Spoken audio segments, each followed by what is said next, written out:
Assalamualaikum warahmatullahi wabarakatuh. Bismillah, alhamdulillah, wassalatu wassalamu ala rasulillah Muhammadin ibn Abdullah wa ala alihi wa sahbihi wa mawalah, amma ba'du. Saudaraku yang dimuliakan oleh Allah subhanahu wa ta'ala, alhamdulillah, ini tadi kita baru selesai melaksanakan sholat gerhana bulan ya. Udah pada pulang nih ya, lagi santai. Mohon maaf nih saya kausan gerah ya gitu. Jadi kenapa sih kita harus sholat gerhana?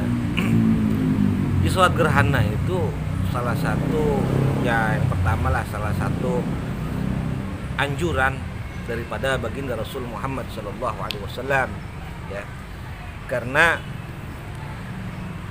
gerhana mengandung makna yang sangat luar biasa. Yang pertama, gerhana itu mengandung makna kemahabesaran dan kekuasaan Allah Subhanahu wa taala.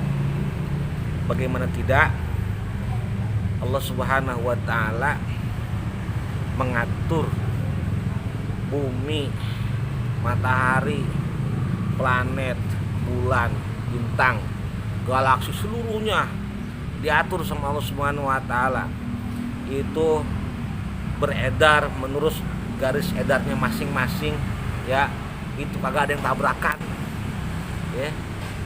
Susah loh ngatur gitu, bikin jalanan yang banyak banget tapi nggak ada yang tabrakan. Itu luar biasa ya Allah Subhanahu wa taala. Itu merupakan ayat gerhana, itu merupakan ayat atau pertanda tentang kemahakuasaan dan kemahabesaran Allah Subhanahu wa taala. Yang kedua, gerhana itu mengingatkan kita bahwa besok ketika kiamat tuh kita akan terjadi gelap gulita ya, akan terjadi gelap gulita, tidak ada cahaya. Kemudian gerhana juga mengingatkan kita akan dosa-dosa. Kita harus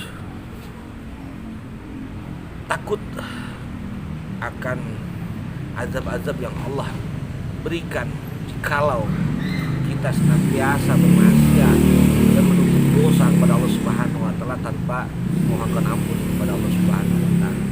Makanya kata Nabi, ketika kita mengalami yang namanya gerhana, kita yang pertama disuruh memperbanyak berdoa kepada Allah Subhanahu wa taala. Yang kedua, kita diperintahkan untuk sholat gerhana. Yang ketiga, kita diperintah untuk mengagungkan Allah Subhanahu wa taala, bertakbir, membesarkan nama Allah Subhanahu wa taala. Yang keempat, kita diperintahkan untuk bersedekah. Ya, kalau semua ini kita kerjakan, insya Allah hidup berkah, dosa habis, dan hajat kita dikabulkan Allah Subhanahu wa taala. Permasalahan kita diselesaikan oleh Allah Subhanahu wa ta'ala ya. Karena kan kita ini hidup tinggal enaknya doang ya. Kita hidup tinggal enaknya doang. Yang memikirkan prosesnya adalah Allah Subhanahu wa ta'ala. Makanya banyak-banyak kita berdoa kepada Allah Subhanahu wa ta'ala agar Allah Subhanahu wa ta'ala memberikan solusi kepada kita semua ya. Dan yang terpenting adalah wasiat di dalam khutbah ya, ada wasiat untuk mengajak takwa ya. Biasanya khatib mengatakan, ayuhan nas usikum wa nafsi bitaqwallah ya kan, wahai manusia, aku mewasiatkan kepada kalian dan kepada diriku sendiri untuk bertakwa kepada Allah. Itu nomor satu ya, bertakwa kepada Allah. Kenapa? Karena kata Allah, wa may yattaqillah yaj'al lahu makhraja. Barang siapa yang bertakwa kepada Allah, bakal Allah berikan jalan keluar. Dari apa sih? Dari jalan keluar dari semua masalah-masalah kita lah. Gitu. Yang punya masalah dengan dengan pasangannya, keluarganya, punya masalah dengan ekonominya, punya masalah dengan pekerjaannya gitu.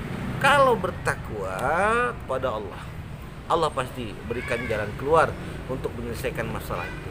Dan yang harus kita ingat bahwa Allah itu tidak pernah memberikan masalah yang mana hambanya nggak sanggup. Pasti sanggup, pasti. Cuma terkadang kitanya yang kedarung menyerah duluan. Bahkan ada yang menyerah sebelum perang. Jangan kayak gitu dong ya, nggak gentle namanya gitu. Nah, bahkan bagi orang yang bertakwa itu wa yarzuqhu min haitsu la yahtasib, Allah akan memberikan kepada orang yang bertakwa tadi rizki min haitsu la yahtasib, dari jalan yang tidak diduga-duga ya. Alhamdulillah, mungkin ini saja renungan kita pada malam hari ini di teras Masjid Jami Darussalamah setelah sholat gerhana. Mudah-mudahan Allah mengampuni semua dosa kita, melapangkan hati kita, memudahkan usaha kita, dan mengabulkan semua hajat dan keinginan kita, dan di akhirnya kita dimatikan dalam keadaan husnul khotimah. Amin ya Allah ya rabbal alamin. Billahi taufiq wal hidayah wal afu minkum. Wassalamualaikum warahmatullahi wabarakatuh.